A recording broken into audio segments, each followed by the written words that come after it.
নির্বাচন যত দেরি হবে ততই বাড়তে থাকবে ষড়যন্ত্রের ডালপালা। যারা দেশের সম্পদ লুট করে পালিয়েছে তারা এই ষড়যন্ত্রের পেছনে টাকা খরচ করবে, এমন মন্তব্য করেছেন বিএনপির ভারপ্রাপ্ত চেয়ারম্যান তারেক রহমান। বিকেলে ঢাকায় এক মতবিনিময় সভায় এই মন্তব্য করেন তারেক রহমান।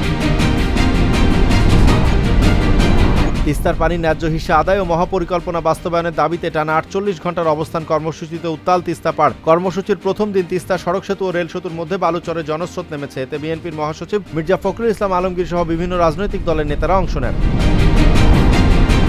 ফেনীতে কাভার্ড ভ্যানের সঙ্গে পিকআপ ভ্যানের সংঘর্ষে অন্তত 5 জন নিহত এবং 10 জন আহত হয়েছে। সোমবার সন্ধ্যায় চট্টগ্রাম ফেনী মহাসড়কের হাফেজিয়া এলাকায় দুর্ঘটনা ঘটে। আহতদের হাসপাতালে নেওয়া হয়েছে। পিকআপ ভ্যানটিতে বেশ কয়েকজন শ্রমিক ছিলেন।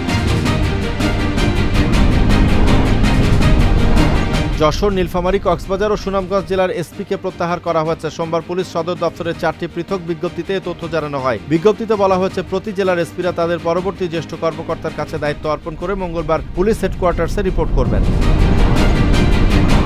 দেশের বাজারে আবারও বাড়ানো হয়েছে স্বর্ণের দাম। এবার ভরিতে 1470 টাকা বাড়িয়ে 22 ক্যারেটের এক ভরি স্বর্ণের দাম 1,51,282 টাকা নির্ধারণ করেছে বাংলাদেশ জুয়েলার্স অ্যাসোসিয়েশন, যা দেশের ইতিহাসে সর্বোচ্চ। কাল থেকেই নতুন দাম কার্যকর। সৌদি আরবের বিভিন্ন প্রান্তে অভিযান চালিয়ে 22,000-এর বেশি অবৈধ প্রবাসীকে গ্রেপ্তার করেছে দেশটির আইন শৃঙ্খলা বাহিনী। গত 6 থেকে 12 ফেব্রুয়ারি দেশটির নিরাপত্তা বাহিনী অভিযান চালিয়ে এই প্রবাসীদের গ্রেপ্তার করেছে বলে জানিয়েছে সৌদি আরবের স্বরাষ্ট্র মন্ত্রণালয়।